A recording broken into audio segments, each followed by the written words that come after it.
Are you a business owner looking for real advice and input? You're in the right place. From concept to launch to growth, funding, and beyond. Welcome to Startup Hustle with your hosts. One once sold a business for $150 million. The other, the author of $1 Million Bedroom. Here are your hosts of Startup Hustle, Matt DeCoursey and Matt Watson. 1, 2, 3, 4, 3, 2, 1. 'Cause no one can do it like we do it, like we do it. What's up, guys and girls? This is Andrew Morgans with Marknology and Startup Hustle. We're excited to get this episode going. We're going to be interviewing Yoni from GETIDA. Yoni, say hello.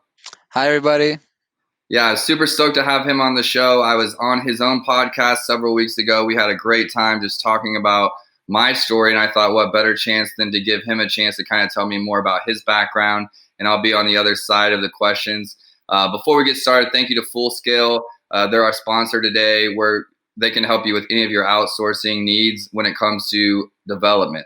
So let's get started. Yoni, super excited to have you here. I think last time I took the whole time talking about myself, and I didn't really get a chance to dig into all of your background and experience. So catch us up briefly on how you got to GETIDA. Oh, wow. I'll try to make it short and sweet. Established 2015, almost 5 years ago. It grew from organically. It grew from the need for a solution, and I'll tell you what I mean. In my background, I was an Amazon seller. I started selling on Amazon roughly 10 years ago, and at some point along the way, I met my current partner, Max, which is also the CEO of GETIDA, is my partner even till today. Okay. We started selling on Amazon, and then quickly grew from $0 to $20 million a year, very, very rapidly. So the scale was just tremendous.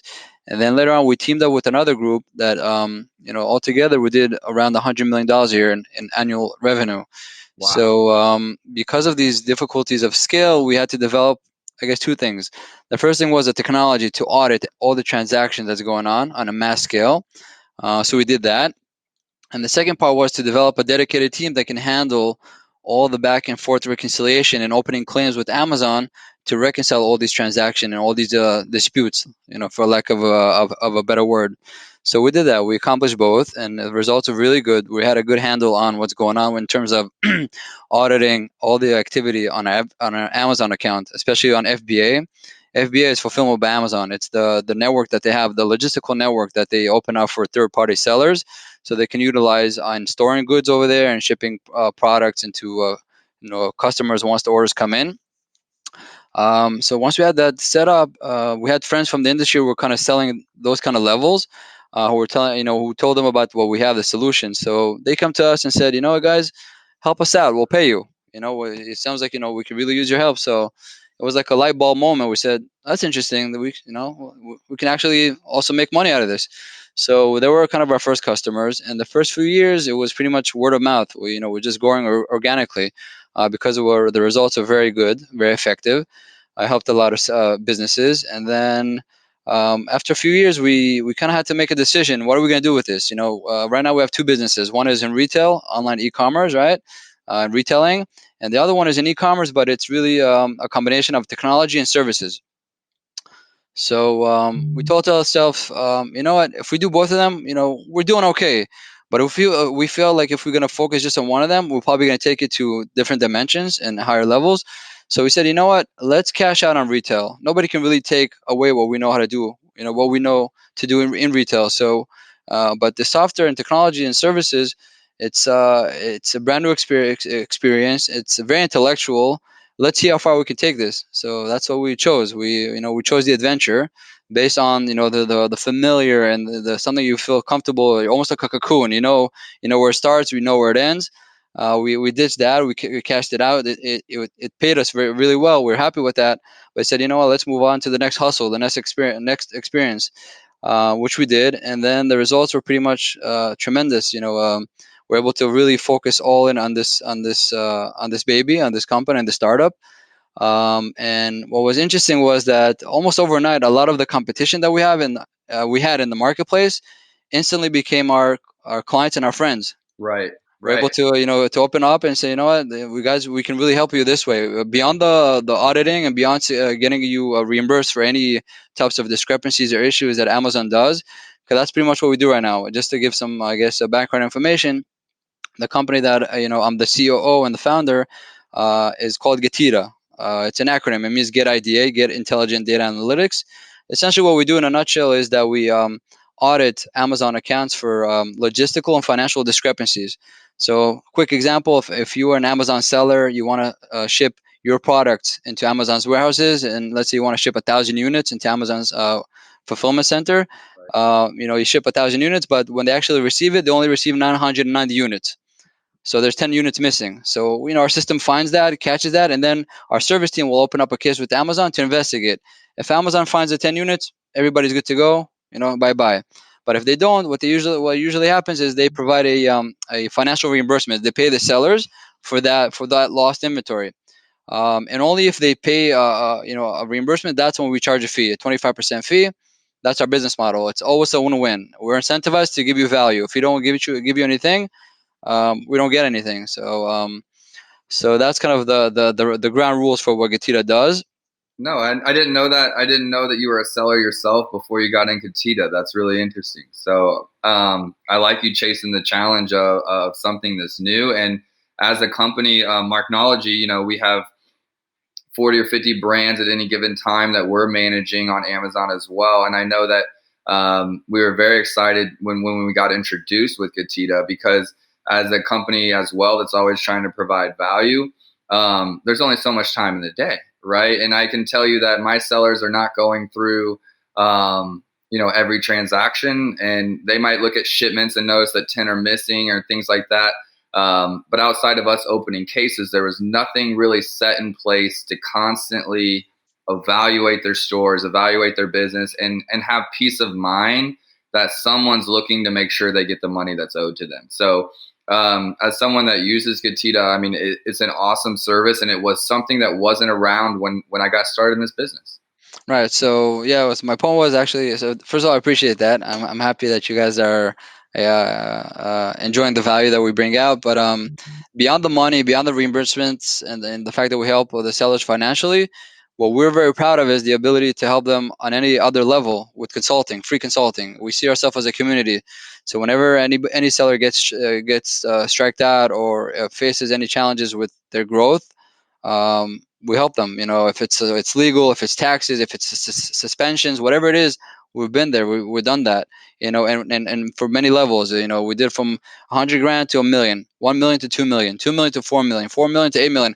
All these milestones, we crossed them with all these challenges. So we're very, very proud of the ability that we have to come and say, yeah, we actually been through that. Here's what you should probably do, or we just help you out whatever we can, free of charge, just because of our experience. But if we cannot do that, what we do is we actually direct them where to go, to trusted players or service providers from the industry that we're partnered with.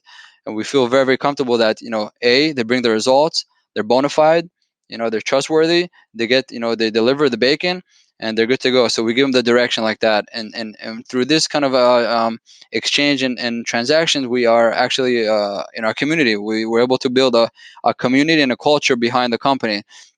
So beyond the fact that we're helping everybody financially and there's money coming in, and thank God the company is profitable, there's a lot of soul. We find a lot of soul and purpose into it by helping other sellers beyond just the money that we get out of it immediately. Because our mission statement is pretty clear. It's empower the sellers community. Do whatever it's in our ability, in our toolbox, to empower them. Because if they're empowered, they're successful, and they're thriving, they're going to thrive for many years to come. We're doing it selfishly. It's going to help us as well, because our business will also thrive and be successful, especially if they grow in sales. If they grow in sales and there's more and more transaction coming into the network, statistically speaking, there's going to be more discrepancies going on.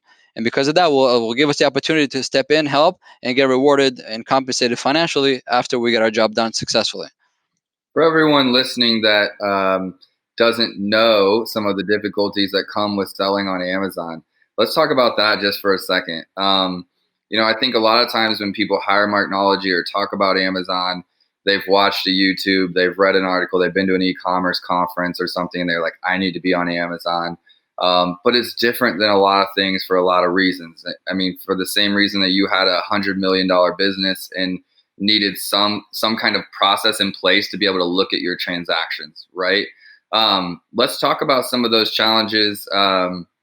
either like with the process of which you do now. So why was it so hard for you to look at your transactions? Why can't someone just do that, automatically themselves? From talking about, I know for a fact that the refund process is lengthy. So you might ask, you get told you're going to get a refund, but do you get the refund, and those kinds of things. Let's talk about some of the challenges around Amazon and how you solve them. Got it. So, in retrospect, looking back, I today I understand that because of all these years of experience, we built so many layers of capability and just finding things that most sellers are not even aware of. There's a saying, you don't know what you don't know, right? So we give a very, very entry level basic example of sending, 1,000 units into Amazon and there's not 190 missing. But you gave a good example. Let's say there is something that went missing, and you open the case, and you got you got an approval for a reimbursement, and they give you even a reimbursement ID. So you figured, okay, I'm good to go. But actually, if you come later on and check out a few days or a few weeks after, you find out that never got processed. That's a financial discrepancy. So that you do all that work, you audit, you scan, you find the issues, you open a case, they ask for more information, you provide all the information, they another reply and another follow up. You get all that done, you get approved. Oh, you think you're in the promised land? You still gotta check on that. It just shows you the complexity level and all these layers of activity. And most sellers, we come to find that as they become more successful and they grow, uh, the more you have to go back and forth and audit and be involved in all this process, it takes away from your ability to work focus on the core. What's the core? Create a brand, generate revenue, source products, do the marketing, all that magic. That's really what the magic is. If you do it yourself or you do it with Marknology as an agency, or the combination, because you guys do you have your know-how, and you have the seller who's the entrepreneur who's really good in sourcing. Maybe they're a factory, or maybe they had an idea for a brand, but all the packaging around it, as it pertains to e-commerce, you guys can do, but as it pertains to brick and mortar, they have the experience from their own background, or they come to another agency to help them. So you have all these widgets and basically a team that you create, like an all-star team that you work with the best. If you work with the best for auditing, you have it covered. You can scale it. It's scale. You can scale it up. Right now you're doing $1 million a year. Well, by the time you're doing 10 million a year, hopefully in a few short months or a few years, it's still covered. You still have that going. Let's say you're starting on Amazon now. You're able to reconcile all the things that's going on. But what's going to happen a year from now, 2 years from now, 3 years from now? So if you're not thinking scale, that's an issue, right? But even if you're thinking scale, you're going to scale all that, all your capacity, and try to handle it. What you don't have is what you don't know. Basically, I'll give an example. We're very passionate about solving problems and the challenges of our sellers. So when anytime a seller comes in with a new type of problem that they discovered, so what happens usually is like, hey, yo, GETIDA, check this out. Look what happened to me. Like, please do tell us. So once they do, we're like, whoa, this is a new one. This is a new type of issue we've never seen before. Okay. So what happens is if we're able to solve it and get them reimbursed, what happens instantly is that we take that problem and scan throughout our network again for other sellers, and then we're able to identify for this seller and that seller, and all of a sudden there's more value that comes up. Let's touch a bit more examples of issues that can happen. Once your units, your items, your inventory is already inside Amazon's warehouse, for example, in the warehouse, thing could get lost, damaged, destroyed, disappeared. Change the status of if it's a pesticide or it's a hazmat, and because of that, it got destroyed, it got disposed. All this wacky stuff that happens out of your control because of the Amazon system. It's a very large body. It's a very large system, and when you look deep inside, sometimes funky things can happen. Strange things can happen, and once you identify that, you got to take action and resolve it. So identifying it is an issue. You just don't know. You have no idea, no concept of what can happen. So we have that ability. We have a very, very large toolbox to have a kind of a checklist. Let's check this. Let's check that. All these types of issues. So a standard seller will check for 3-4 things that he's familiar with, which is cool. If somebody has a good grip on that, we recommend them to stay with that, keep it. We're not here to take anything away from that. We're here to give you some, the value from the stuff you don't know. That's pretty much our philosophy. The idea is really to, the seller should do above and beyond the capability, and once they're done, we can come in and clean it up and give him anything that was left behind. That's also a big part of our philosophy. And through this philosophy, we're really been able to grow a lot and customize the experience for every seller. Some sellers just say, you know what, you guys just do everything, and that's cool. We want to just focus on our core. Everything was strong. That's fine. Some sellers they already have a good setup. They already were able to develop a good setup there. So we tell them, you keep what you have. It's all good, and we're gonna. We give you, let's say, 90 days. We'll give you 90 days. Your team does above and beyond what they know how to do and what to do. And after 90 days, whatever you guys left behind, we'll come in and we'll clean up after you. Anything that left behind, we'll come in. They're like, yeah, with pleasure. And it usually works out. Finding synergy is really very easy for us, and the ability to customize is a key component. So we're not rigid. We don't tell them, we do it all and you do nothing. That's not the message. That's not the approach.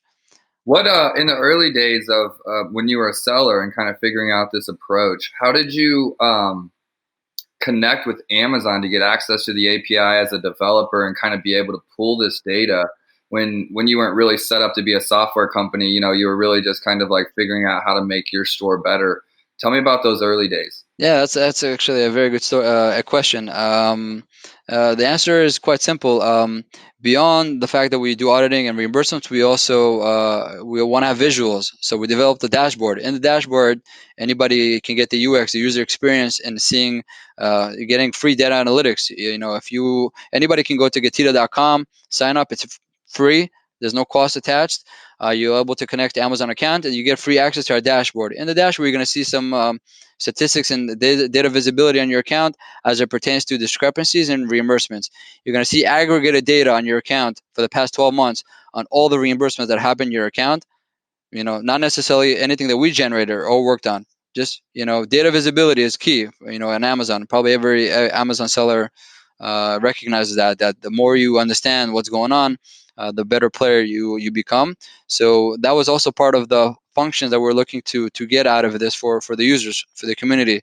So the model works like this: you can join for free, get a free access to our technology, the data analytics, and then if you want to upgrade to the service, because there's a technology side and there's a service side. If you want to upgrade to the service, so we actually service your account, you click on enable, or upgrade, and that's when you connect. That's when you connect the second part of the account, which is user permissions. You give us access to open cases and manage them, and that's when we begin the activity of actually working on behalf of the sellers. Yoni, just to back up a little bit from that, I guess I'm asking a little bit more practical in regards to, you and Max, when you guys were, trying to get that dashboard, build that first dashboard. What was the process you went through to get Amazon's permission to connect to the API or to start, being a developer, I guess, on that API? Yeah, as far as I remember, it wasn't too hard or tedious. Amazon is pretty open-minded with, I believe we went to, I think it was on Seller Central. Yeah, I think when I was on Seller Central, there's if anybody wants or curious about this, I think the simplest ways to check it out is you go to the top right of Amazon Seller Central on the search box, and I guess you can search there, apply for a developer ID, and then it'll give you the results where to apply. And then when you apply, it asks you what do you plan to do, what is your purpose, what is your mission. So we explain that to them, and Amazon is pretty open about that because a few reasons. Actually, it's a good question because the end of last year they allocated $15 billion of their budget developing the Amazon App Store. And in the App Store, they encourage all these companies, software companies, technology companies, solution company, any type of company that empowers their marketplace, the Amazon marketplace. They want them to be there. So they vet them. The best way is to open it up, open the gates, but nevertheless you vet them. And because they do, actually, GETIDA has two commitments, obviously to our clients, to all their data privacy, all that stuff, in front of the client, but also in front of Amazon as an authorized service provider on their App Store, which is a good chance for me to say that, yeah, GETIDA is available in the Amazon App Store. If you go to the Amazon App Store, put GETIDA in, you'll see us there as authorized service provider. That's because we applied and went through all the process of vetting, and they check the technology, they check everything, and we actually, if you want to get a bit more granular, we did have at some point we had to get a lawyer to look at the requirements that Amazon has with how to storage data and data privacy, because essentially it's very important that all of us understand, GETIDA and the Amazon seller, that all that data is actually Amazon's data. Right. Many sellers think, oh, I don't want you to see my data. Some of them tell you they think that everybody thinks they sell the Holy Grail or something, which is okay. It's a good thing because it's your brand. That's what you're selling, your brand. But effectively, you have to understand it's all Amazon's data. It's all in within their marketplace, and beyond that, it's all available. It's all visible. Any product that's on Amazon, you can see you can probably aggregate and see how much how much it's selling for, and how many units are sold every month, and what's the velocity, what's the volume, and you can kind of have an idea for every single item on Amazon, how much money is being made. It's not a major secret. That's how, I guess, they're private level sellers. That's how they get into the game in the first place. What do they go? What do they do? They go, oh, let's see the top 100 items selling on XYZ category. Top 100. You see what it is. You see how much. What's the price point? How many units sold a month? What's the revenue? And then what do? Let's go to China or whatever factories we can to get quotes on what's the cost of goods potentially.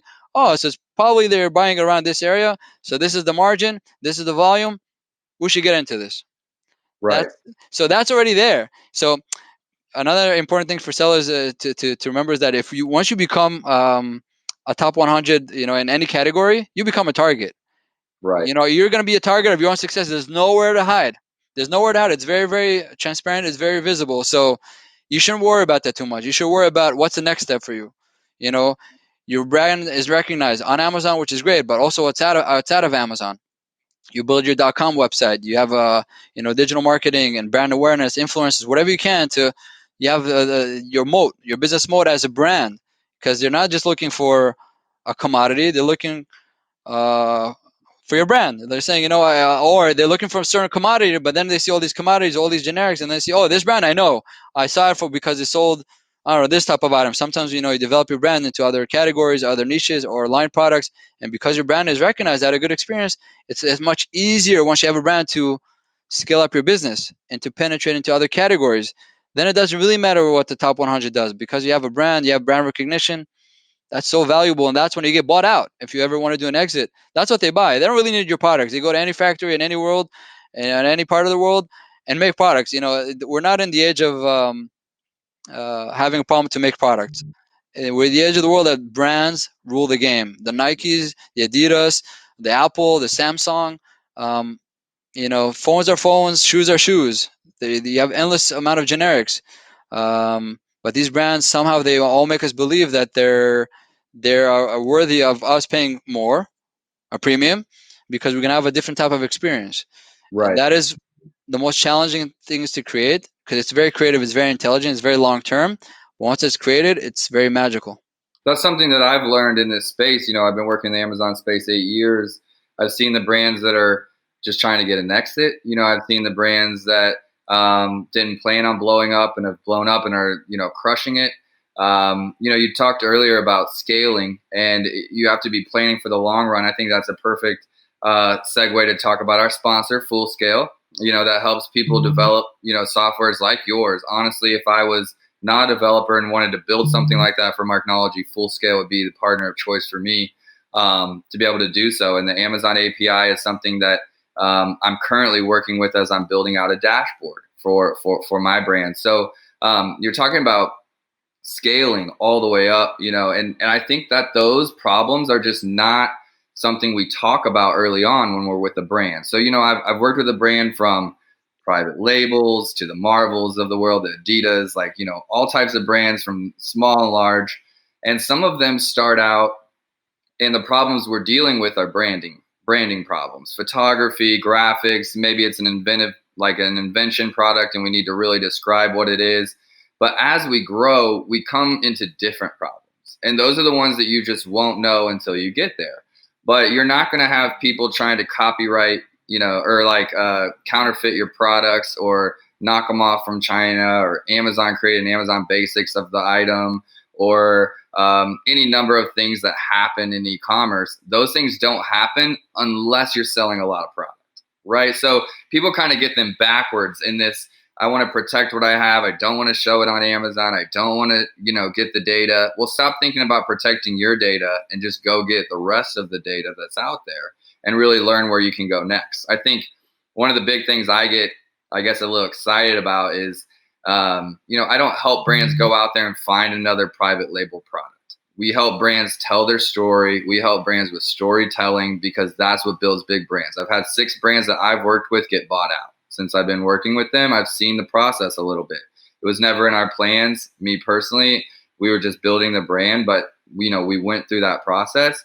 And the private label brands, we're not finding a product for them that's already successful. We're taking a product that has to have value, right? It has to be quality, but we're taking a product and then turning it into a bestseller.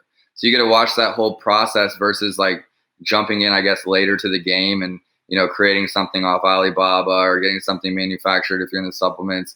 We're taking products that don't have that visibility yet, making them get visibility, which then you see all these different problems that come up. And one of them is, if you have a couple of sales a month or $1,000 in sales and $5,000, GETIDA can help, sure, especially if you're doing everything yourself, but it's not that big of a problem. You start growing to $100,000 a month, $200,000 a month, $1 million a month. Those problems, get exponentially larger. And I guess that's what I really wanted to hammer on is there's different levels of the Amazon growth game, so to speak. And so you legitimately cannot deal with level 2 issues until you get level 1 success. And so I think that so many people get caught up from making moves or doing whatever, thinking about level 2, level 3. They haven't even hit level 1 success. I'm like, look, if we have issues where you can't keep items in stock or because we're just selling out faster than your warehouse can work 24/7, 7 days a week, like that's happening with one of my sellers right now. That's had 1,000% growth. He went from 400K to we're going to do 4.5 million this year in less than 18 months. It's a big problem. He's having to hire people, find new partners, like find new 3PLs, like all kinds of things going on. We couldn't have predicted these problems 12 months ago. So it's just a matter of having the right partners, having the right systems in place to scale so that when you get there, you're ready for it. I love Amazon is so complicated in my mind that you have to be almost an expert at Amazon to then build software for Amazon, which makes it easier for the people that aren't experts at Amazon to get in the game. But that's what we're talking about right now is you either need the manpower or the expertise to be able to go through all of your data at a high level when you're getting thousands of transactions and really find out where you're losing money. And in some of our cases, I know you've worked with some of our brands, I've seen checks in the thousands in regards to reimbursements. FBA is such a huge part of Amazon in regards to increased velocity of sales, but it's something that you don't have control over. You're prepping your products, you're sending them off to this other warehouse. How do you control loss? How do you control human mistakes? How do you control all of those things? Sure, some of it is in the prep part, but a big part of it is in the follow-up, especially when you start getting international and things like that. So just a little background. I know we have this Amazon conversation is new to a lot of people on the podcast, much less, just in the startup world. And I like to kind of give them a little bit of background about what our world is really like. It's not just web development. It's not just creating pretty pages. It's understanding data that not everyone knows how to interpret. And, it's really just finding the good partners to work with that can teach you and help educate your team. So if you already have like an in-house team or you have in-house personnel that should be doing these things, there's still value in partnering with people that have been in this Amazon space for 5-10 years that have kind of seen the evolution of Amazon and that can help guide your team. What kind of, what's the smallest client you work with? What's the biggest? Give us an idea of, who's in the stable at GETIDA. And let's touch base about, the speed with which you talk and your accent. I know you're not in Kansas City. Hustle has had a lot of guests that are from Kansas City. We've just started going where, we can be remote and do podcasts. COVID has kind of pushed some of that along. Talk to us about where you're based and kind of who you work with. I'm going to touch that in a minute, but I would like to say I wanted to add to your points is that essentially we're trailblazers. We open up all these trails and they're wide open for you guys or anybody that's coming next. We're here to lend a hand. You guys can try to do it on your own, which is cool. We respect that. But if many times you'll find that if somebody's willing to lend a hand, and you'll get through this trail in a much safer way, quicker way, and then you'll be ready to the more complicated trails. Level 3, level 10, level 20. You want to reach to the highest levels. It makes the journey much more effective. Let's put it this way. Regarding the spectrum of GETIDA, honestly, we have sometimes sign-ups of accounts that didn't even start selling on Amazon because the brand awareness is there. They want to be prepared. They sign up. They have zero activity. Then they start sending their products into FBA, and we're already locked in the system.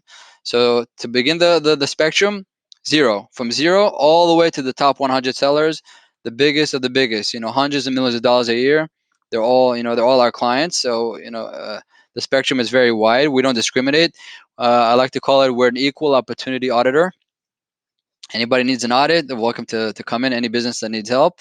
Many times what we do is it's pretty simple. If somebody comes to me and say, I'm good, I have this, I'm doing it, I got the team, I got the whole thing. I'm like, that's cool, man. It's all good. If you want, what I can do for you, free of charge, we'll connect you to the system and we'll give you an estimate, numbers, how much we think we can get for you. This way you'll make an educated decision as a business owner if you believe that us getting you this money will be helpful for you. And usually it comes out in the thousands, or even if it's $10, they're usually like, all right, let me have it. Go ahead, go take it. But many times it's thousands of dollars or tens of thousands, and sometimes it's a shockwave where it's hundreds of thousands of dollars. That's when they realize that they don't know what they don't know, and then there's an opportunity for them to get this money. Because if you don't get this money as an organization, as a business, as an entrepreneur, you lose twice. Why? The first thing you're losing is your cost of goods, the inventory, the money you invested in the inventory, and the second thing that you lose is your profit. And why? Because when Amazon, I have a lot of respect for Amazon for this matter. When Amazon pays for reimbursement on Amazon, they pay you, the seller, as if you sold that unit on Amazon. That usually includes a profit. So instead of losing twice, which is your cost of goods, your inventory, the investment, the money invested, and the profit, you get that all back. You get back your cost of goods and your profit, which it's a pendulum swing. And for many, the effect is usually very, very positive, and we get tremendous results. And it just it compounds and it resonates throughout the sellers community. That's regarding the spectrum. This was like a multi-layer breakdown of answers. So now we can touch a little bit of my background and my accent. I apologize for that. I feel among friends, so I speak even faster. I love it. Passionate. And we can keep up. We're from Kansas City, but we can keep up. Yeah. So the thing is, usually when I do a podcast or whatever, I try to slow it down a little bit because I realize it's like almost I'm on stage. So I gotta start, speak a bit, slower and more clearly. But yeah, I'm actually, right now we're, GETIDA and myself, we're positioned in New Jersey, about 20 minutes away from Manhattan, a spit away. So you can effectively say New York. But I was born and raised in Israel. I was born and raised in Israel. My mother's American, so I was an American born abroad. So I always had my grandparents here and my uncles and aunts and my family. And actually, in Israel, for men, it's mandatory to go to the army. All the guys that go to the army for 3 years, and for women, actually, it's also mandatory, but they only get 2 years. So I went to the army. I was actually in the Israeli Navy intelligence. I did my 3 years of service. Actually experienced the war, 2006 with Lebanon. Unfortunately, we had a violent eruption there. Survived that, and then after that, I went to the States to go to school. I went to school, university, met my wife. I got married and started selling books on Amazon to get rid of my textbooks. And I figured there's two ways to get more out of my textbooks on Amazon: either do a trade-in or sell it. And if I sell it, I make more money. That was actually my initial, engagement with Amazon. So much like the Jeff Bezos story, it all started with books. Not that I want to compare, but for me also start with books. I know if I scratch 1/10% of what he accomplished, I'll be satisfied. But yeah, that start with books for me as well. That's cool. I'm actually working with a few authors right now on books, so it's kind of come full circle. And there's a lot of reason that Amazon consultants stay away from books, mainly around the difficulties with publishers and things like that. But I've been having to do a lot of research about, how he set up Amazon and different things like that to really be able to break it down for authors and understand exactly what to give them advice in. It's a little bit different than products. A lot of similarities, but a lot of differences, and very smart guy, and I know I've never been to Israel, but it's top of my list. Especially once the borders open back up, I actually think I might be taking a trip to Turkey. Nice. Just for like some business and a family thing. So I'll be close. That'll be the closest that I've been to that direction. But I just knew I already knew you were out of Jersey, so I just wanted to give you a plug there. We didn't get a chance to link up last time I was in New York, but we definitely will. I got a couple more questions for you, about Amazon, and you talked about being $100 million seller, right? So to get a little bit more info on that, and I hope this is okay, but I would love to discuss, a lot of people that follow me on Instagram or the social medias are more like wholesaler Instagrammers or, private label, less brands, I would say, less like fully established brands, and more people that are trying to make a side hustle or flip products and things like that. And I still like to give them some content, so you went from flipping books to $100 million. That's a book, right? You should write a book about that, right? But how did that start for you? Were you wholesaling products by with distributors? Were you creating your own products? Like what was your methodology in the early days? That's a great question. So I'll give you the perspective. For the most part, most of our activity was actually reselling. So we're effectively at some level, we became like a little Macy's, like a department store. We were just involved with all the categories. We had tens of thousands of SKUs. It was just monstrous. Inside that activity, we did build a couple private label brands. It was something for us. It was passionate. We made the numbers there, but it wasn't the main gig. But we lived in both worlds. But to be fair and give context, most of my world was involved with reselling brands, top brands. And I guess maybe because the early beginning, books are, I don't want to say that books are brands, but textbooks are, they're high demand, and it was easy to flip. It was easy to convert. You buy for this, you cash it for that.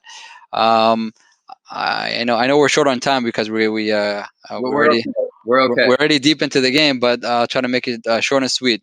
So to be fair, reselling stuff online was actually for me starting more on eBay. eBay was the place to do it, and Amazon was kind of up and coming.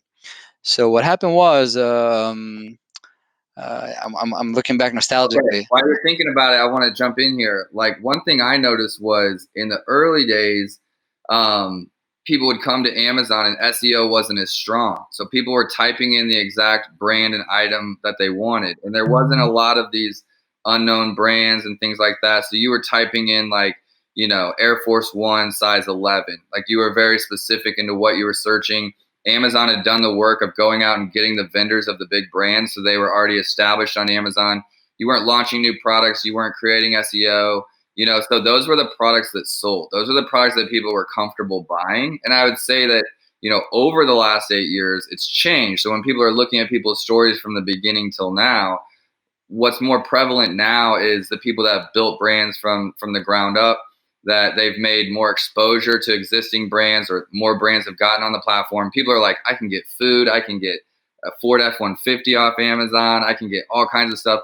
So there's more people on Amazon looking for more things than those branded items. But also, you can't go wrong selling Nikes, closing out a factory warehouse, outlet sale and grabbing a bunch of shoes and flipping them on Amazon. I've heard that, a lot of people started with that model and then realized, hey, I can actually make these listings do better than what's happening right now if I have control. And so then they take it to the next level. Yeah, they optimize. Even in reselling, there's an element of optimizing. You can optimize the listing, add more content, and get a better rank. So now if they're looking for not that specific model, but maybe a similar model, boom, it pops out in the results, and you get a better chance of conversion. That's probably gonna develop more over time because a lot of the resellers are acknowledging the value of searchability and indexing. But to be fair, back in the old days, I feel like I don't want to be like that, but we created tons of listings on Amazon. Stuff wasn't there before, but not for necessarily our brands. For Nike, for Adidas, for all these brands. Simply it wasn't there. So, everybody wakes up today thinking, yeah, it's already there in the catalog, but who was behind the scenes doing that? It's the hustlers. Yeah. And I was definitely a hustler. We created things that were never, Amazon's catalog, a good amount of it, a good portion of it. If I was ever able to get royalties, it would be probably be tremendous. So the thing is, there's catalogs. These brands come out with new models every year. They're not on Amazon. Somebody has to make the effort to put it. We did it left and right, day and night. So the process of listing, creating, listings and putting the images and accurate information. And I'll share with you more than that. We actually paid at PPC early on. We paid. We wanted to be we wanted these listings, even though it was Nike, Adidas, all these guys. We wanted it to be ranked. So we put money into that also. So it was labor. It was pretty much like private label for the big guns and the big brands. Now they keep on cashing it in where we cashed already out. But fair game. We didn't have to. It was easier to sell. It was just much easier to sell, and we were able to. Shoes. You wanted to sell the shoes. They weren't there. You had to put them up. Yeah, we put them up. It's there. It's selling. It's converting quickly. You buy it. You sell it. I mean, I'll be honest though, the margins are not as thick as when you do private label, but you have more, I guess, ability to do it with confidence because, God forbid, you ever get stuck with this inventory, you can cash it out outside of Amazon. Go to TJ Maxx, these bottom lines, brick and mortar, they'll take it. If you have a private label, you want to cash it out, who's going to take you outside of, they don't know you. You might even donate for free. They might not even put in the store because nobody's going to pick it up from the shelf. But once you have the big brands, that's some sort of a comfort level that a lot of players have, knowing that they'll be able to cash it out and liquidate it if problems happen. But yeah, there was definitely this type of element.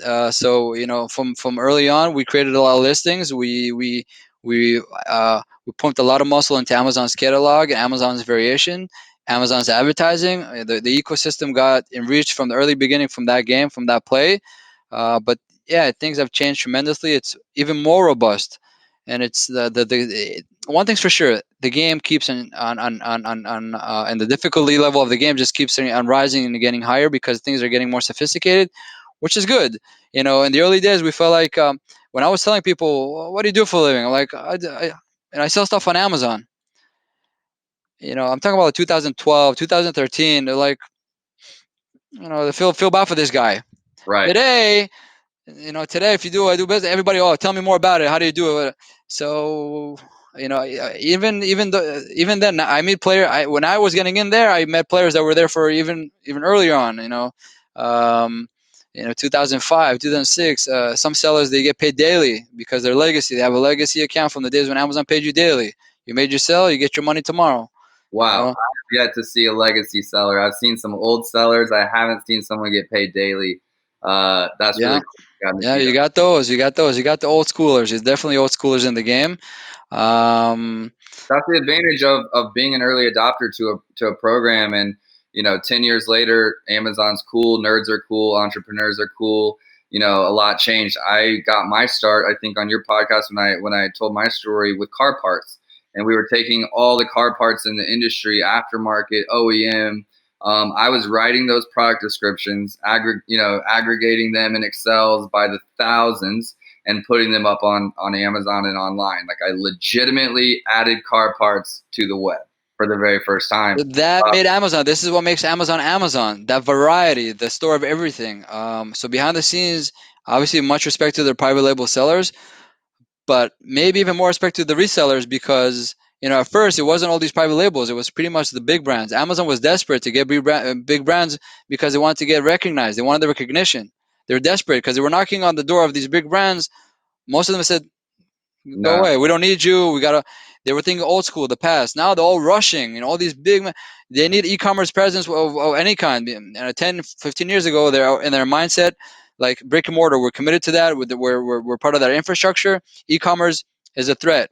So they decided not to go with it. Now they're waking up to a situation where they're descending. Maybe not Nike, but many other brands, Gucci, Fendi, all these stuff. Right now, they're actually dying because of COVID. There's no brick and mortar. They're in big trouble. They have no outlet to sell their products. If they had a position in e-commerce online with their website, maybe on Amazon, maybe even eBay, whatever it is, they can keep rotating their goods. Even for these markups, even for these prices, they can do it. No problem. You set it up MAP, manufacturer approved pricing. You work with an agency, you get a contract, they sell it on Amazon, whatever you want, for the pricing that you approve, and you're good. They refuse that, and now they're suffering. Today we're all smart looking at what the situation, but if they had a little bit of a foresight, they will probably prevent the situation they're in today. But you know what?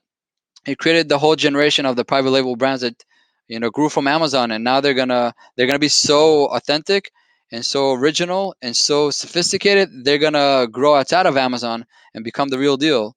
I really do believe if you survive the Amazon ecosystem and this terrain, really, there's nothing much that's gonna hold you back. It's a month of Amazon in e-commerce is like 30 years of in old school brick and mortar years business, because just velocity, speed, intelligence from all directions.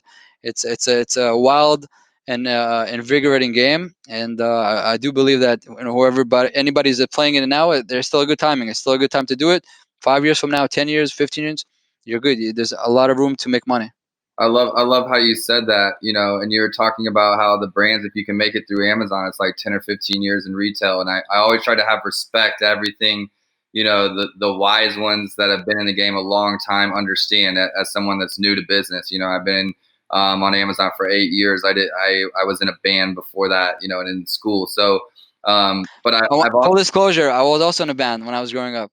see, there we go. And you were also in intelligence in the service as well. So very similar backgrounds, even though we come from different sides of the world. And I love that right now. I love that specifically right now with everything going on.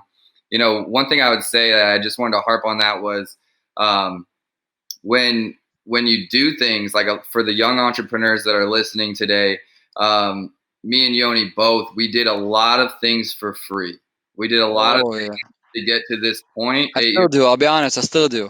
Today it's more philanthropy. Let's put it this way, just to help the people. You know what? I don't need this, but you do it. So you got to leave room for the heart. But go ahead. I didn't want to But cut you. meaning putting products up, putting listings up, understanding data sheets. Like the reason we got to a point where we're here, where we're able to speak as experts of someone that's ran businesses that do 100 million, or working with the top 100 sellers on Amazon, or working with a Marvel, or it's a crash course. We're in the technology age, not in the business age, like in the way it used to be, and we're able to access like businesses at a very high level, very very fast.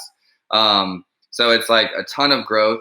We wouldn't have got to this point if we didn't do a lot of work and effort to get some value to give to someone else, right? And that's something I would say to any of our younger listeners trying to be like, where do I get started? I know everybody's trying to get paid. Like, I got a little brother on from Big Brothers Big Sisters, and if he's listening, he's going to give me a lot of shit for this. But like, he'll mow my yard or do something at the warehouse. He wants to be Venmo'd right away, and I'm trying to teach him that you got to put work in and provide value, and don't expect things overnight, and like they take time to go.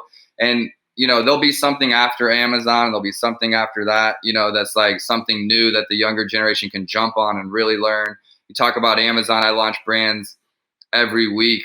We're launching a different brand, whether they've never been on Amazon before, they're getting there. And there's always room to play. We've launched cookie companies that are like a grandma's store that can outrank Nabisco and Chips Ahoy and Oreo and all those, because they're not taking that time to optimize like the small guys So are. true. It's unbelievable how true it is, and how this is disrupting traditional business. That's why it's such an opportunity. I want to add to what you said a moment ago about not expecting anything. I think that's a very key factor for a good mindset in general, but especially with Amazon or being in e-commerce. Expect nothing, appreciate everything. Come with the mindset, I expect nothing. I'm going to get zero out of this. And when you have that mindset, all of a sudden, this makes a digit, this makes a number, this makes a positive effect. You appreciate it so much, you try to understand what's behind it, and you start pulling on that thread. Once you pull on that thread, you find, oh, there's more, there's more, there's more. All of a sudden, a few months, maybe a few years later, you realize, wow, look around me, I got so much out of this. Okay, I didn't expect anything, but I'm actually in good solid grounds. But don't change the mindset. Still, you be appreciative where you are, where you stand, and keep pulling those threads and expect nothing. Because the more you do, it's just gonna grow. You don't have to. It's like almost like climbing a very high mountain. You don't want to look down. It just might, rub you the wrong way. Keep on looking up, looking at your trail. Say, I don't expect to be in the top of the mountain. If top of the mountain, if I get there, that'll be cool. But you know what? Even at 3,000 feet, 6,000 feet, life is good. It's beautiful out here. And if you get all the way to 30,000 feet, fine. But there's an element of the journey. Try to enjoy the journey. Try to enjoy the hustle, and have a good time with it, and do it with a good heart. I'd almost let you sign off with that because it was a great closing. But two things. One, if Nike or Adidas is listening, Adidas is kicking your ass on Amazon Nike. Like, you need to get your listings up. I love Nike. I'm struggling to get on there and see you guys not paying attention. So pay attention there. Yoni, two things. Leave us with, one of a failure early on that you had to get over, to get where you are today, and leave us with a culture mindset, a winning culture mindset that you have there at your team.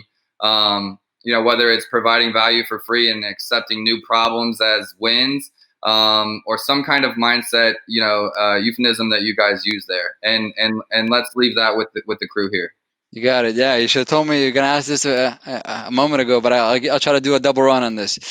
So regarding the first question, failures, too many to count. There's many horror stories. I'll give you a simple one. This is a few years back. We tried to do a promotion. Set up some sort of promotion on Amazon. A member of the team did it incorrectly. It wasn't myself. It was actually an employee. You lost all the inventory. We got wiped out. About 100 grand worth of loss. We had to bite it, suck it up, and get out of the pitch, get out of the hole, and keep moving. And it was really painful. Yeah, same mistake. very painful. If anybody kind of knows this little widget, just to make it simple, you put the promo code, it gives you 25% off. But if you put it 3 more times, basically 4 times in all, it's going to give you 100% off on the product. Somebody found the hack, and with very very quickly, he got all the products for 100% off. He got them all for free. Wiped us out of business. I mean, for that product, not a business, but for that product, they killed the project. So we had to bite the bullet, pick up our heads up and march on. And it is what it is. And we did, and thank God we survived. We're okay. Now I can look back at it and say, there's a major tuition paid, but lesson learned. That's one thing. Second thing, with the current team, a key thing is, I guess, the culture that I would like to believe that I represent, and also my partner Max, is just being humble. Just being humble, be transparent. Things are open discussion. There's challenges out there. We're just trying to help, other companies and other organizations, and because of that, if we're successful, it's probably going to create a lot of pressure points as we try to scale that up. But take it the right way. Take it once again as an opportunity. All these challenges, all these difficulties, the struggle of scale. Take it with the right perspective, with the right mindset, and for the most part, it works, because every time we kind of reach a new threshold, we group ourselves together, we influence each other in a positive atmosphere, and we break new limits, into new achievements, and every time it's exciting, and it gives us another layer of confidence for the next one and the next one. But once again, it starts from just being humble, recognize that there are limits. You're going to try to break the limits. Probably the best way you can do it is all together as a team, with open-mindedness and transparency. And there's not too much room for ego, especially online. I don't think there's room for ego. You try to be cool. If you do that, you realize kind of when you get some knowledge, you realize how much you don't have. And I mean, whether that's working with a seller like you that's done 100 million. I have yet to sell a brand that's doing 100 million, and I've been at this a really long time. So there's a humility there, and there's a camaraderie in the e-commerce space, because a lot of us have been out here as, lone rangers, so to speak, doing our thing. And you feel like, that someone's like laughing at you that you work on Amazon, or like, you're just out there trying to pioneer the space. You're trailblazing, right? And so there's a camaraderie in the space that's like, oh, you also understand this thing that, that I'm very passionate about. So that's great advice. And I would say one thing, Marknology has been scaling the last couple of years. And that's something that I'm telling our team is, hey, just slow is smooth and smooth is fast, for that tongue in cheek saying, but it's so true. It's like, guys, we just keep growing. Like, we go through the pain points. It's a struggle to grow, but it's about the process. There isn't this point of like, we've reached scale and now we're there. And if you have that in mind, it's very hard to take the losses, when you're only focused on the wins. And so instead of that process, I loved how you said, GETIDA, gets excited about a new problem versus being like, oh my God, I've never seen this problem. Like, I'm having to deal with this. Instead, you get excited because you know that if you fix that new problem, it's going to unravel potential for value and opportunity across your other brands by solving it. So, absolutely great comment. Love having you on the show. Once again, thank you to our sponsor, Full Scale. Yoni, we'll have to have you back and see where you are, in a little bit with GETIDA and see what else is new. Thanks for being on the show. Thank you so much, guys. It's been a pleasure. Much luck to everybody. Stay safe, stay healthy. Really a true pleasure. Thank you.